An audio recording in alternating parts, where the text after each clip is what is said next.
సాహితీ మిత్రులకు నమస్కారం. వనజా తాతినేని కథల ఛానల్కు సుస్వాగతం. విభిన్న కథల కవిత్వాల సమాహారం వనజా తాతినేని. మిత్రులారా, ఈరోజు నేను వినిపించబోతున్నవి మినీ కవితలు. వినండి, ఆడియో బుక్గా వినిపిస్తాను. నీ జీవితాన్ని మెరుగుపరుచుకో నిశ్శబ్దంగా. నీ జీవితాన్ని మెరుగుపరుచుకో నిశ్శబ్దంగా. అంతే కదండి. సీతాకోక చిలుకను చూడండి.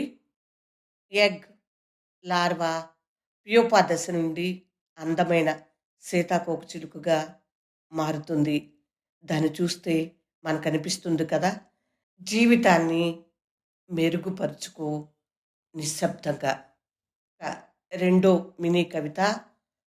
వాక్యాల బరువుకి కాగితం కన్నీరైంది, పుస్తకం బరువెక్కింది.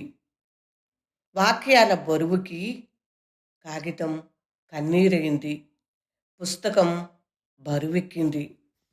ఈ చిత్రంలో చూపిస్తున్నది నా కథల పుస్తకం, సరికొత్త కథల పుస్తకం దుఃఖపు రంగు. ఈ పుస్తకం పుస్తక విక్రయశాలలో అన్ని చోట్ల దొరుకుతుంది. తప్పకుండా మీరు కొని చదువుతారని, నేను రాసిన ఈ వాక్యం ఆ కథల పుస్తకానికి వర్తిస్తుందని మీరు అనుకోగలరు. వాక్యాల బరువుకి కాగితం కన్నీరైంది, పుస్తకం బరువెక్కింది. మూడవ కవిత. జీవితం ఒక పట్టాన లొంగిందా, కష్టాల పుటం పెట్టబట్టి.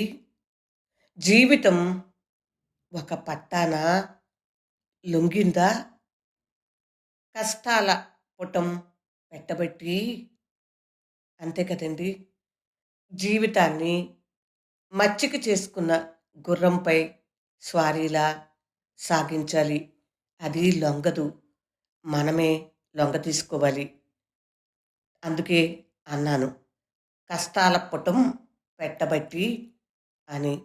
ఎన్ని కష్టాలు ఎదుర్కొంటే ఈ జీవితం గాడిన పడుతుంది చెప్పండి. ఇది అర్థవంతమైన వాక్యం కదా.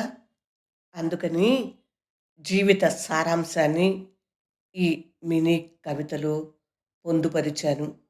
మీకు నచ్చిందా? ఇప్పుడు మరొక కవిత.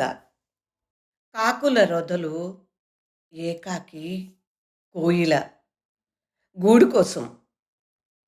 కాకుల రొదలు ఏకాకి కోయిల గూడు కోసం. మీకు తెలుసు కదా, కాకులు మూకుమ్మడిగా చేరి అరుస్తూ ఉంటాయి, కా కా అని గోల పెడుతూ ఉంటాయి. అదే చెట్టుపై ఉండే కోయిల ఒంటరే తనొక్కటే కూస్తుంది. ఎందుకంటే కోయిలకి గూడు ఉంటుంది కదా, ఆ గూడు కోసం.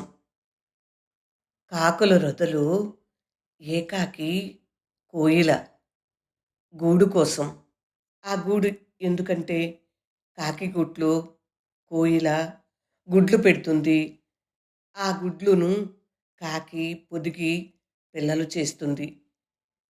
కాకుల రొదలు ఏకాకి కోయిల గూడు కోసం. ఇలాంటి మినీ కవిత్వాన్ని అప్పుడప్పుడు నేను రాస్తూ ఉంటాను. ఈసారి మీకు పరిచయం చేయాలని అనిపించింది, అందుకే ఇక్కడ వినిపిస్తున్నాను. ఈ చిన్ని చిన్ని కవితలు మీకు నచ్చాయా? నచ్చితే లైక్ చేయండి, షేర్ చేయండి, అలాగే నా ఛానల్ సబ్స్క్రైబ్ చేయండి. విభిన్న కథల కవిత్వాల సమాహారం వనజా తాతినేని. పూర్తిగా విన్నందుకు హృదయపూర్వక ధన్యవాదములు. నమస్తే. మళ్ళీ మరొకసారి ఇలాంటి మినీ కవిత్వంతో మళ్ళీ కలుద్దాం. అప్పటి వరకు సెలవు. మరి ఈ మినీ కవితలు మీకు నచ్చాయా? నచ్చితే తప్పకుండా కామెంట్ చేయండి ప్లీజ్. Thank you.